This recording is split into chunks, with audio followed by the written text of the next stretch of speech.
ஆஸ்திரேலியாவில் கிழக்கு பகுதியில் இருக்கக்கூடியதான் த லாயல்டி ஐலாண்டு.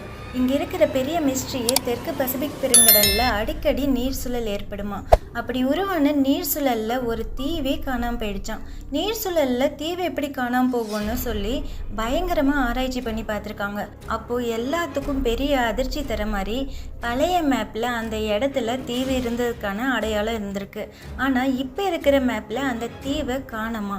நிஜமாகவே நீர் சுழலால் தான் அந்த தீவு மூழ்கி இருக்குன்னு எல்லாருமே நம்பவும் ஆரம்பிச்சிட்டாங்களாம். இது உண்மையாக பொய்யான்னு நிறைய பேத்துக்கு டவுட் இருந்தாலுமே அந்த பிளேஸ் இன்றைக்கு வரைக்குமே ஒரு பெரிய மிஸ்ட்ரியான பிளேஸாக தான் இருந்துட்டு வருது. இந்த மாதிரி வீடியோ தொடர்ந்து பார்க்கணுன்னா மறக்காமல் நம்ம சேனலை சப்ஸ்கிரைப் பண்ணுங்கள்.